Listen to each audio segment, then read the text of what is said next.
வணக்கம். எங்கள் தமிழ்நாடு வணிகர் சங்கங்களின் பேரவையின் தலைவர், வணிகர் சங்கங்களின் பிதாமகன் அண்ணன் வெள்ளையன் அவர்கள் கடந்த 10/9/2024 அன்று உடல்நலக்குறைவால் மரணம் அடைந்தார்கள். அதைத் தொடர்ந்து 15ஆம் தேதி தலைவரின் மகன் டைமண்ட் ராஜா வெள்ளையன் அவர்கள் என்னை தலைவராக தேர்ந்தெடுக்க வேண்டும் என்று வாட்ஸ்அப்பில் ஒரு பதிவை போட்டதால் எங்கள் பேரவையில் ஒரு சலசலப்பு ஏற்பட்டது. அதனைத் தொடர்ந்து நாங்கள் 17ஆம் தேதி மாநில நிர்வாகிகள் முக்கிய நிர்வாகிகள் கூட்டத்தை கூட்டி 1/10/2024 திருச்சியிலே கூட்டத்தில் நாம் ஆலோசித்து முடிவெடுக்கலாம், நிர்வாகிகளை தேர்வு செய்து கொள்ளலாம் என்று முடிவு செய்திருந்தோம். இந்நிலையில் 2 நாட்களுக்கு முன்பாக 29/9/2024 அன்று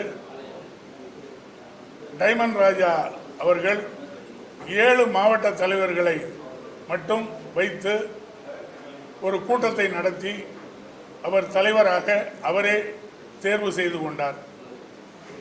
அதனால் நாங்கள் 1/10/2024 எங்களுடைய கூட்டம் திருச்சியில் நடந்தது. திருச்சியில் 43 மாவட்ட தலைவர்கள் வருகை தந்திருந்தார்கள். 43 மாவட்ட தலைவர்கள் முக்கிய நிர்வாகிகள் முன்னிலையில் நாங்கள் ஒருமித்த கருத்தாக ஏகமனதாக பேரவைத் தலைவராக சவுந்தரராஜன் ஆகிய நானும், பேரவை பொதுச் செயலாளராக எங்கள் தலைவர் அண்ணன் வெள்ளையனுடைய இளைய மகன் மஸ்மர்காந்தன் வெள்ளையன் அவர்களும், பொருளாளராக அண்ணன் நியூராயல் பீர் முகமது அவர்களும் தேர்வு செய்யப்பட்டோம். அதனைத் தொடர்ந்து பேரவையில் குழப்பம் விளைவித்த டைமண்ட் ராஜா வெள்ளையன், கே தேவராஜ், திரு பாலகிருஷ்ணன், திரு ஹரிகிருஷ்ணன் போன்ற நிர்வாகிகளை நாங்கள் நீக்கியுள்ளோம். அது பத்திரிகை குறிப்பில் இருக்கிறது, அனைவருக்கும் வழங்குகிறோம். அதே போல எங்களுடைய பேரவை தொடர்ந்து எங்கள் பேரவை தலைவர் அண்ணன் வெள்ளையன் அவர்கள் காட்டிய வழியிலேயே வணிகர்களுக்காக தொடர்ந்து போராடுவோம். தொடர்ந்து வணிகர்களையும் சில்லறை வணிகத்தையும் காக்கின்ற வகையில் தொடர்ந்து எங்களுடைய பேரவை நடக்கும் என்பதை இந்த நேரத்தில் தெரிவித்துக் கொள்கிறேன். அதே நேரத்தில் மத்திய மாநில அரசுகள் எந்த தவறுகள் வணிகர்களுக்காக இழைத்தாலும் அதற்கு நாங்கள் தெருவில் இறங்கி போராட்டம் நடத்த எப்பொழுதும் தயாராக இருப்போம், போராடுவோம் என்பதை தெரிவித்துக் கொள்கிறோம். 17ஆம் தேதி நாங்கள் ஒரு கூட்டம் போட்டு திருச்சியில் 1ஆம் தேதி கூட்டம் நடத்திக்கலான்னு ஒரு முடிவு பண்ணியிருக்கிறோம். அவங்களுக்கு ஆதரவு இல்லைங்கிற சூழ்நிலையில் 7 மாவட்ட தலைவர்களை மட்டும் வச்சு அழைச்சி ஒரு கூட்டத்தை நடத்தி தலைவர், பொதுச் செயலாளர், பொருளாளர் தேர்வு செய்துக்கிட்டாங்க. இது ஒரு பேரவை ஜனநாயக விதி இல்லை இல்லையாம்மா? ஜனநாயக முறைப்படி அது தப்பு இல்லையா? எல்லா நிர்வாகிகளையும் வச்சு பெரும்பான்மை யாருக்கு ஆதரவு இருக்கோ அவங்க வரலாம். 7 மாவட்ட தலைவர், மொத்தம் 51 மாவட்ட தலைவர்கள் இருக்காங்க. எங்களுக்கு 43 மாவட்ட தலைவர்கள் ஆதரவு இருக்கிறாங்க. அவங்க பேர் நம்பரோடு போட்டே நான் ப்ரெஸ் ரிலீஸ் அடிச்சிருக்கோம், அதில் நீங்கள் பார்த்துக்கலாம். அவங்க 7 மாவட்ட தலைவரை வச்சு நிர்வாகத்தை நாங்கள் அமைச்சிட்டோன்னு சொல்லி அது ஒரு சீர்குலைக்கிற வேலை தானம்மா?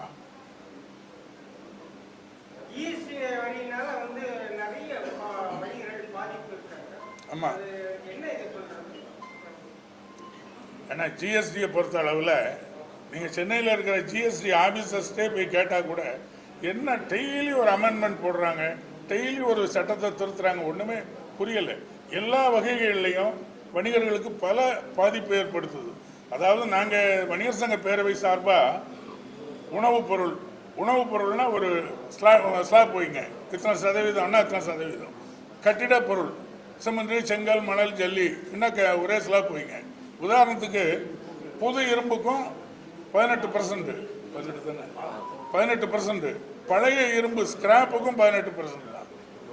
நீங்கள் வியாபாரிகள்கிட்ட கேட்டால் தெரியும். புதிய இரும்புக்கும் 18%, பழைய இரும்புக்கும் 18%. இப்படி நிறைய குளறுபடிகள் இருக்குது. இதெல்லாம் நாங்கள் சரி பண்ணணும்னு சொல்லி மத்திய நிதியமைச்சருக்கும் கோரிக்கை வச்சுருக்கோம்.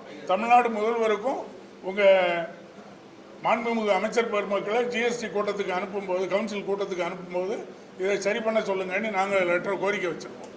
நிறைய சிறு தொழில்கள் வந்து பாதிச்சிருக்கு. நிறைய வந்து வியாபாரிகள் வந்து தொழிலே இல்லாம வந்து கடைகளை மூடிட்டு போறாங்க. அதுக்கு காரணம் ஆன்லைன் வர்த்தகத்தை மத்திய அரசும் மாநில அரசும் ஆதரிக்கிறாங்க. அதனால நாங்கள் சில்லறை வணிகத்தில் நாங்கள் தடுமாறுறோம், கஷ்டப்பட்டுக்கிட்டு இருக்கிறோம். இதை அதே நேரத்தில் ஒரு 4 நாளைக்கு முன்பாக பிரதமர் சொல்லியிருந்தார், உள்நாட்டு பொருள்களையே வாங்கணும்ட்டு. எங்கள் பேரவைத் தலைவரோட கொள்கையே இந்தியனாக இந்தியனாக இருப்போம், இந்திய பொருள்களை வாங்குவோங்கிறது தான் எங்கள் வணிகர் சங்க பேரவையோட கொள்கையே. வணிகர் சங்க பேரவையில் எங்கள் தலைவரால் அவர் எனக்கு மகனே இல்லை என்று பத்திரிகையில் அறிக்கை கொடுத்துருந்தாரு. அவரை சேர்க்கறதில்லை. நாங்கள் முக்கிய நிர்வாகிகள்லாம் தலைவர்கிட்ட சொல்லி ஒருங்கிணைப்பாளராக இணைச்சி விட்டோம். ஒருங்கிணைப்பாளராக தான் இருந்தார். தமிழ்நாடு வணிகர் சங்க பேரவையோட ஒருங்கிணைப்பாளராக செயல்பட்டுக்கிட்டு இருந்தார். அவர் என்னவோ தலைவர் இறந்து இப்போ நாங்களே கூட இந்த கூட்டம் இவ்வளோ அவசரப்பட்டு நடத்த வேண்டிய ஒரு 40 நாள் 45 நாள் கழித்து நடத்தலாம். ஆனால் அதுக்கு டைமண்ட் ராஜா எங்களை விடலை. ஏன்னா தலைவர் வந்து 5ஆவது நாள் தலைவர் பதவி வேணுன்றாரு. 10ஆம் தேதி இறந்தாங்க. கரெக்டாக 19ஆவது நாள் அவர் ஒரு 7 மாவட்ட தலைவரை வச்சு கூட்டம் போட்டு தலைவராக தேர்வாகிறாரு. அது எப்படி இதாக இருக்கனால அவர் நீக்கியிருக்கோம். அவருக்கும் தமிழ்நாடு வணிகர் சங்க பேரவைக்கும் எந்த சம்பந்தமும் இல்லை. தமிழ்நாடு வணிகர் சங்கங்களின் பேரவைங்கிற பேரை யார் பயன்படுத்தினாலும் அவங்க மீது சட்டப்படி நடவடிக்கை எடுப்போம்.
திருச்சியில் 1/10/2024 அன்று மாநில மாவட்ட நிர்வாகிகளை அழைத்து ஆலோசனை செய்து பேரவையின் அடுத்த கட்ட நகர்வுக்காக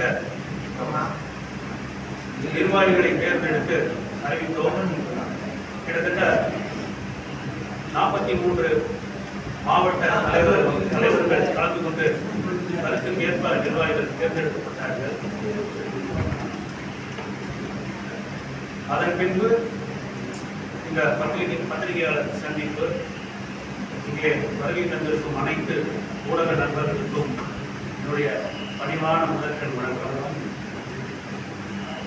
இந்த நேரத்திலே ஒரு சில முக்கியமான கோரிக்கைகளை நாங்கள் இங்கே வைக்கின்றோம்.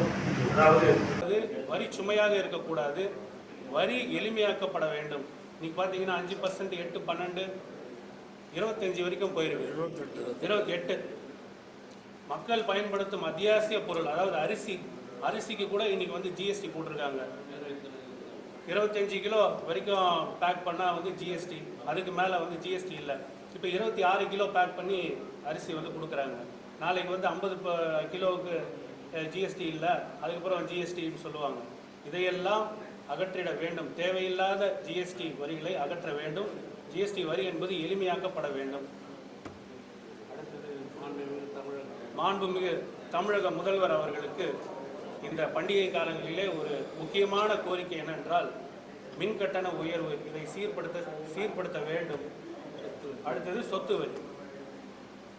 செய்திகள் வந்து ஊடகங்களில் வெளியிடுவதில்லை.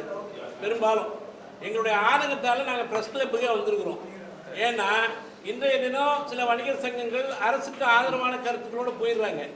எங்கள் தலைவர் வந்து எந்த அரசியல் கட்சிக்கு எதிரானவர்கள் அல்ல, ஆதரவாளர்களும் அல்ல. ஆனால் வணிகர்களுக்கு ஏதாவது ஒரு பிரச்சனைனா முதல்ல குரல் கொடுக்குற அமைப்பு தமிழ்நாடு வணிகர் சங்க பேரவை. தயவு செய்து இனி ஊடக நண்பர்கள் எங்கள் செய்திகளை எல்லா இடங்களுக்கும் பொதுமக்களுக்கு அரசுக்கு சேர அளவுக்கு நீங்கள் எங்களுக்கு ஒத்துழைக்கணும்னு கேட்டுக்கிறோம்.